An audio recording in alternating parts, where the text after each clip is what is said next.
Holy Jesus, holy Jesus, is Jesus in my soul.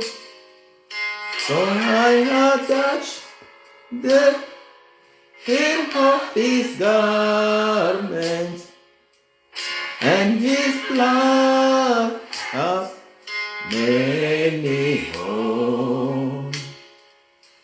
Only Jesus, yes, it is Jesus, is Jesus in my soul. For I have touched the hem of his garment, and his blood made me whole.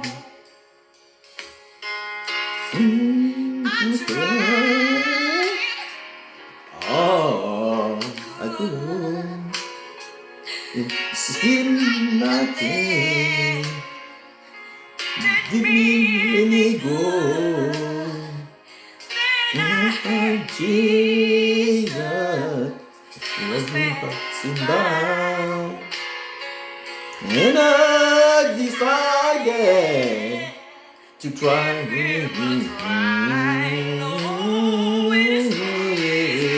Jesus, oh Jesus,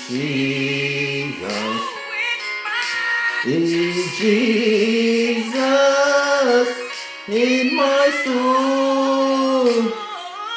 For I have touched the hem of his garment, and his blood hath made me whole.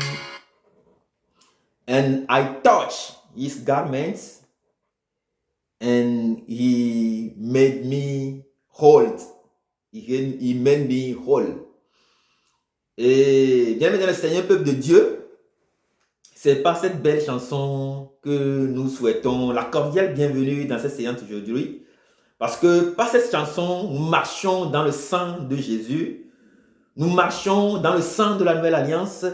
Le sang qui sauve, le sang qui purifie, le sang qui sanctifie, le sang qui délivre. La chanson là que nous venons d'écouter parle de cette dame-là qui souffrait pendant plus de 12 ans et qui a vu Jésus-Christ de Nazareth, et elle a tout fait, et elle s'est dit en elle-même, je vais toucher la frange de son vêtement et je serai guéri. Effectivement, cette dame a touché la frange de Jésus, et la parole de Dieu déclare qu'elle a reçu sa guérison. Et Jésus s'est tourné, il a dit, une force est sortie de moi. Bienvenue dans le Seigneur, peuple de Dieu. Marchons en cette journée bénie dans cette force de Jésus. Cette force qui guérit, cette force qui nous donne le pouvoir d'avancer, cette force qui enveloppe notre vie, cette force qui nous touche profondément, cette force qui nous change au plus profond de nous-mêmes. Dieu nous bénisse abondamment. Bienvenue dans le Seigneur, peuple de Dieu. La dernière fois, il était donc question, vers la fin de la vidéo, de la prière stratégique. Nous devons prier stratégiquement pour solliciter de la part de Dieu, notre Père Céleste, la sagesse. Et je disais que la sagesse ne vient jamais seule, elle vient toujours avec de la révélation. Et Paul nous exhorte à faire donc cette prière dans le livre d'Éphésiens 1, verset 16 à 17. Paul nous exhorte donc à faire cette demande de sagesse et de révélation auprès du Père. Pourquoi devons-nous donc demander de la sagesse? Parce que justement, comme le déclare le livre d'Éphésiens 3, verset 16, c'est pour que le Christ qui s'est fait sagesse lui-même, c'est pour que Christ habite en nos cœurs par la foi. Et pourquoi? Et la sagesse vient avec la révélation, justement parce que la sagesse de Dieu qui vient en nous et qui ne vient jamais seul, nous montre, nous révèle notre première identité, nous révèle notre identité dans le Seigneur, nous révèle qui nous sommes exactement, nous révèle ce que nous sommes, ce que nous pouvons faire, ce que nous sommes censés faire, nous révèle l'appel de Dieu sur notre vie, nous révèle ce pourquoi nous sommes donc appelés, nous révèle le chemin qui nous donne le repos, le chemin qui nous donne le sabbat, le chemin qui nous donne de la victoire, le chemin qui nous donne de régner dans ce monde, le chemin qui nous donne d'avancer comme des fils du royaume de Dieu. Et la sagesse vient avec la révélation, comme nous l'exhorte le grand apôtre Paul. Et la dernière fois, je disais, donc ce matin, je vais partager avec nous quelques révélations que j'ai eues lorsque j'ai commencé par faire véritablement cette prière-là.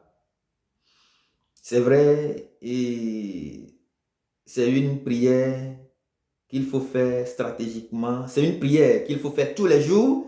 C'est une prière qu'il ne faut pas abandonner. C'est une prière qui peut sauver nos familles, qui peut sauver nos frères et sœurs, qui peut nous sauver nous-mêmes. C'est une prière qui peut sauver le monde. C'est une prière qui peut sauver nos maisons, nos quartiers, nos pays et nos villes dans le nom précieux de Jésus-Christ de Nazareth. Pourquoi je dis cela? Parce que la prière stratégique nous montre de très grandes révélations. Qu'est-ce que je m'en vais vous partager avec nous ce matin? Et la première révélation que j'ai eu beaucoup de révélations, mais je vais partager que 2 ou 3 révélations avec nous. La première chose, c'est que nous ne devons pas être des chrétiens parce que nous voyons tout le monde aller donc vers les églises.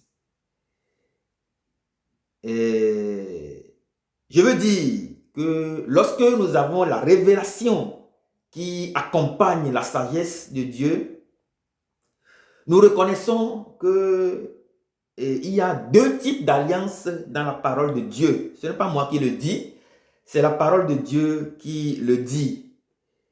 Nous avons 2 types d'alliances dans la parole de Dieu. Il y a une alliance que Dieu lui-même fait directement avec son appelé, avec ce qu'il appelle.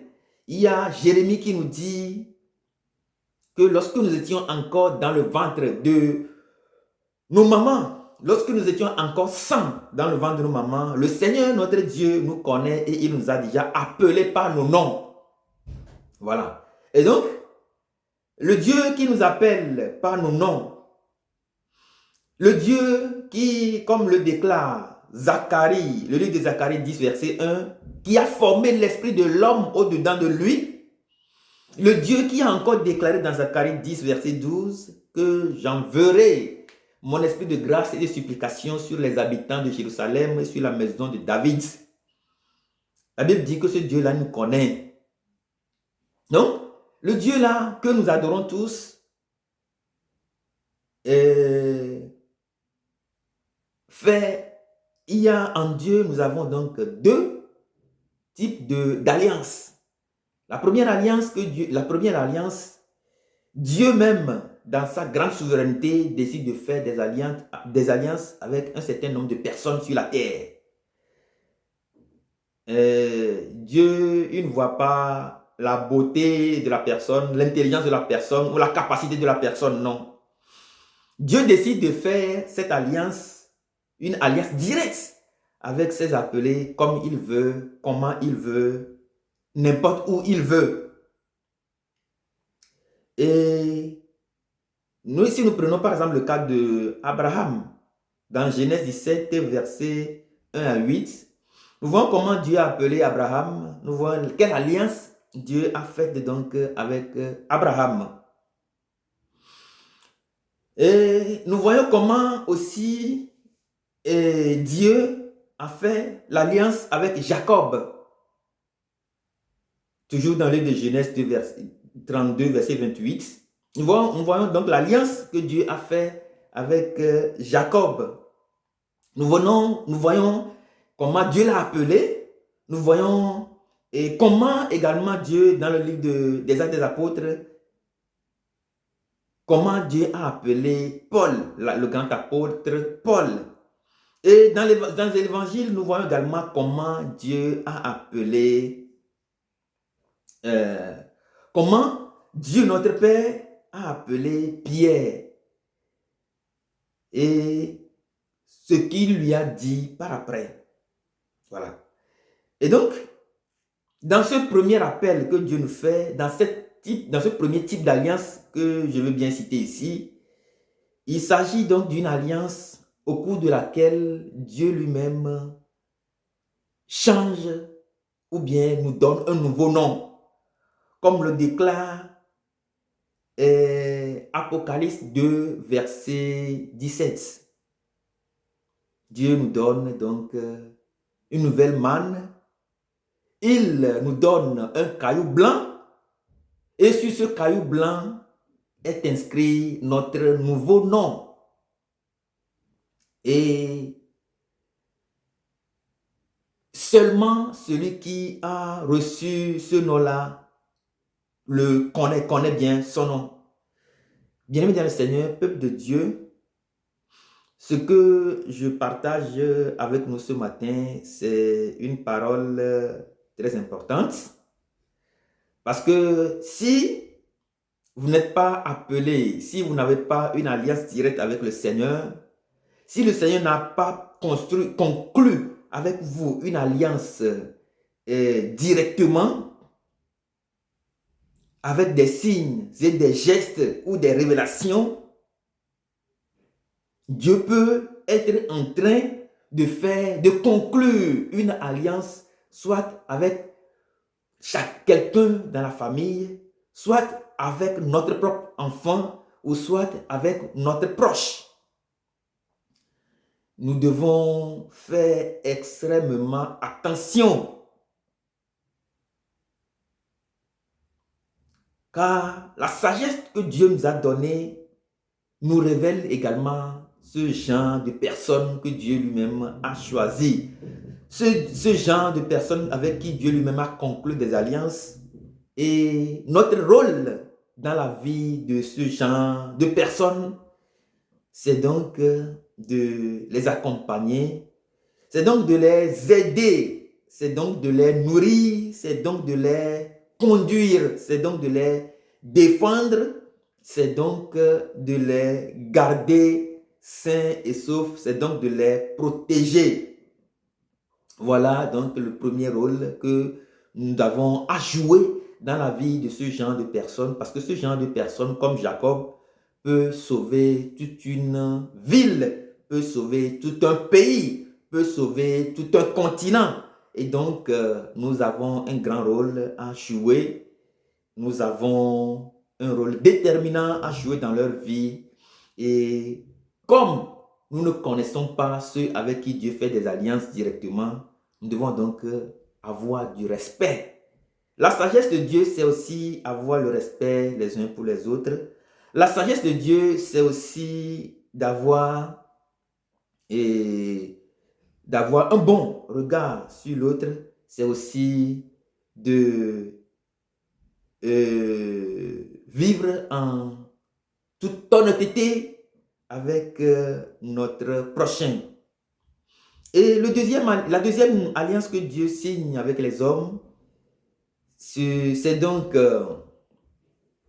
il y a parmi nous des hommes de Dieu, des hommes et des femmes que Dieu a appelés et sur qui, et que Dieu a appelé par les hommes. Voilà, donc Dieu n'a pas pu vous signer, Dieu n'a pas pu conclure une alliance avec vous, mais Dieu passe avec des hommes et des femmes pour vous imposer des mains, pour vous oindre d'huile, pour vous rappeler dans la mission, pour vous ordonner et pour vous envoyer donc en mission. D'aussi, donc, vous êtes appelés.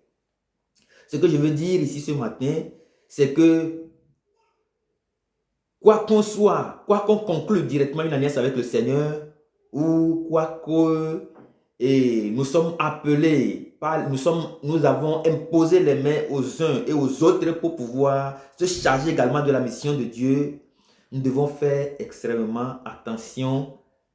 Nous devons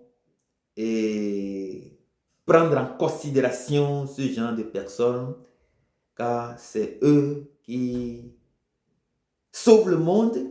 Ce sont eux donc qui se mettent donc à l'abri, à la brèche, je veux dire, pour prier pour le peuple de Dieu, prier pour les grands hommes, prier pour les saints, prier pour les gouvernements, prier pour le monde entier et prier pour les frères, les maisons, les familles, les quartiers, dans le nom précieux de Jésus.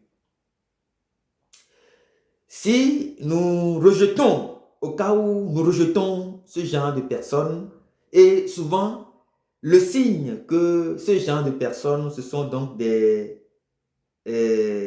appelés de Dieu. Les deux, je veux dire les deux types d'alliances, ce sont des appelés de Dieu. C'est que souvent, nous sommes rejetés, nous sommes écartés, nous sommes mis à part.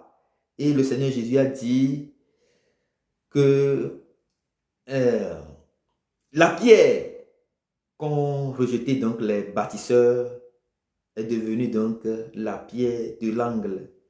C'est un signe que vous êtes donc un appelé. C'est un signe que Dieu vous appelle dans sa mission. C'est un signe que vous avez une grande mission, une mission plus grande que vous-même, que vous avez donc une grande mission, une noble mission. Vous avez un rôle dynamique très important à jouer dans la vie des uns et des autres. Et à chaque fois que le Seigneur nous appelle, nous avons un nom caché. Bien aimé dans le Seigneur, peuple de Dieu, est-ce que nous connaissons nos noms cachés? Et lorsque vous avez un enfant dans la maison qui est né peut-être en 2000, de 2000 jusqu'en 2022, il va avoir 22 ans. Si l'enfant travaille bien à l'école, il doit pouvoir avoir son master ou sa licence. Je veux dire, quelqu'un qui a le master, qui a la licence, c'est quelqu'un qui sait réfléchir, c'est quelqu'un qui peut diriger, c'est quelqu'un qui est épris de mesures d'harmonie, c'est quelqu'un qui peut devenir même président, c'est quelqu'un qui peut agir comme David pour sauver tout un peuple. Eh bien, si nous sommes nés de nouveau depuis 2000 jusqu'à 2022, nous devons savoir parler, nous devons savoir discuter, nous devons savoir échanger, nous devons, je veux dire, avoir une maturité spirituelle pour connaître les choses donc, de Dieu. Et donc, je voudrais passer par ce message ce matin pour nous encourager à chercher les voies de Dieu, à aller véritablement vers Jésus-Christ, le Seigneur des Seigneurs. Je voudrais passer par cette occasion pour nous inviter à changer. Parce que si nous voyons quelqu'un, nous voyons des gens qui, après 22 ans de service dans la maison de Dieu, notre Père, continuent toujours de vivre la même vie. C'est impossible de rencontrer le Seigneur Jésus-Christ, le Seigneur, notre Dieu, et de continuer toujours par vivre la même vie. bien-aimés dans le Seigneur, peuple de Dieu, c'est impossible. Je veux dire, c'est impossible, c'est quasiment impossible de connaître Dieu de l'année 2000 à 2022 et de toujours continuer par vivre la même vie, de toujours continuer par s'apitoyer sur nos sorts, de toujours continuer par vivre comme les autres, de toujours continuer par faire comme les autres, de toujours continuer par penser comme les autres, de toujours continuer par marcher comme les autres, de toujours continuer par faire comme le monde. C'est comme le monde, je veux dire, c'est quasiment impossible. Donc, bien-aimés dans le Seigneur, peuple de Dieu, Dieu nous appelle à lui. Le Jésus-Christ, notre Seigneur, nous appelle à lui. Il nous connaît depuis dans le ventre de nos mamans. Il a signé des alliances avec nous. Ça peut être une alliance directe avec des signes, des gestes. Ça peut être une alliance indirecte. Je veux dire, vous passez par les hommes, on vous impose les mains, on vous envoie en mission. Et Dieu nous appelle à devenir de grands commerçants. Dieu nous appelle à devenir de grands enseignants. Dieu nous appelle à devenir de grands nageurs. Dieu nous appelle à devenir de bons élèves. Dieu nous appelle à devenir de bonnes personnes, de grandes personnes, des présidents, pourquoi pas des rois, des ministres, des médecins. Dieu nous appelle à devenir de grandes personnalités. Et nous devons écouter sa voix, ne pas fermer nos cœurs et venir à lui dans le nom précieux de Jésus. Eh bien, le signe que nous avons donc la sagesse de Dieu, c'est aussi de venir à lui, c'est aussi de s'abandonner à lui, c'est aussi de s'offrir à lui, c'est aussi de savoir quel chemin prendre, c'est aussi de savoir ce qu'il faut faire quand il faut le faire, c'est aussi de savoir qu'il y a aussi un temps pour chaque chose dans le nom précieux de Jésus-Christ de Nazareth. Amen. La deuxième chose, bien aimé dans le Seigneur, que je voudrais partager avec vous ce matin, c'est que lorsque nous avons donc la sagesse, lorsque nous prions régulièrement, fréquemment pour nos frères et sœurs, nous prions pour nos enfants, nous prions pour nos proches, nous prions pour nos amis, nous prions pour nos petits-enfants, nous prions pour nos petites filles et nos petits-fils, lorsque nous prions pour que les choses marchent les uns pour les autres, et le Seigneur nous montre une grande révélation, c'est que nous sommes, et la preuve que nous avons de la sagesse de Dieu, nous devenons des ambassadeurs. Nous représentons donc le Christ sur la terre, nous représentons le Christ qui est la sagesse lui-même, nous représentons le Christ qui est la guérison, nous représentons qui est le Christ qui est la délivrance, nous représentons le Christ qui est celui qui guérit les cœurs brisés, nous représentons le Christ qui annonce la bonne nouvelle, nous représentons le Christ qui transforme le monde, nous représentons le Christ qui est capable de casser, de briser, de détruire les royaumes de ce monde, nous représentons le Christ qui est au milieu de nous, nous représentons le Christ partout dans le monde entier et partout où nous irons, nous sommes... on nous reconnaît par cette marque-là que Jésus-Christ, il est donc vivant dans le monde entier. Et je vais partager cette expérience avec vous très rapidement. En sciences sociales et santé publique, nous avons l'habitude de dire, ou les résultats des recherches des chercheurs chevronnés nous disent qu'il y a donc la maladie du médecin et la maladie du malade. La maladie du médecin, c'est quoi? La maladie du médecin, c'est que lorsque vous êtes malade, que vous allez voir le médecin, vous parlez de tout ce qui vous arrive et le médecin, avec son bagage intellectuel qu'il a, il vous dit immédiatement, avec les symptômes que vous définissez, il dit immédiatement la maladie qui vous menace. Il vous prescrit donc un médicament. Mais avec le temps, on a constaté avec des recherches que il y a un truc qui bloque. Et donc, on a découvert aussi qu'il y a aussi la maladie du malade. La maladie du malade, c'est que le malade, quand il arrive, il vous parle, il sait bien ce qui lui arrive, il sait bien ce qui se passe dans sa vie. Mais quand il vous parle, vous comprenez dans votre langage, c'est-à-dire dans votre langage médical. Voilà, je vais parler donc des médecins, je vais parler aussi de nos frères et sœurs qui sont dans la consultation, dans le conseil. Voilà, donc, même, je vais parler également à nos parents. Lorsque nos enfants ou bien nos frères et sœurs, ils nous parlent, nous, on comprend dans le langage que nous avons, on comprend selon ce que nous avons, selon ce que nous pensons, selon ce que la perception que nous avons de la maladie. Comment nous comprenons la maladie? Alors que d'habitude, c'est la personne, ce dont souffre la personne va plus loin que ce que nous pensons, ce que nous imaginons. Voilà. Et donc, les résultats des recherches qui sont tombés au niveau de la médecine, c'est qu'il y a aussi la maladie du malade. Donc, que les médecins, les frères et sœurs, nos parents, nos amis, doivent également prendre en considération la globalité de la personne, doivent prendre en considération l'homme, celui qui nous parle, celui qui nous raconte son problème, son mal. Et c'est ce qu'on appelle aujourd'hui la médecine narrative.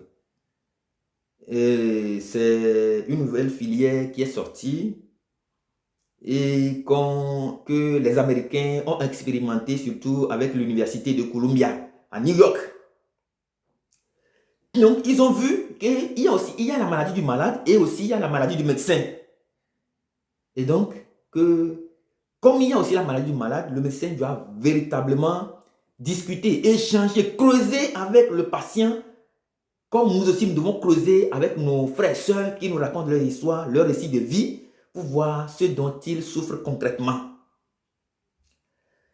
Bien-aimés dans le Seigneur, peuple de Dieu, ce que je veux dire en vous racontant cette petite histoire, c'est que bien avant que la médecine n'arrive au niveau de la médecine narrative, la sagesse de Dieu est là. Au commencement, il était le Verbe, il était avec Dieu, il était Dieu lui-même. Et la sagesse, cette sagesse-là que Dieu nous donne en tant que les ambassadeurs sur la terre, nous permettent d'aller au-delà de ce que la médecine pense aujourd'hui.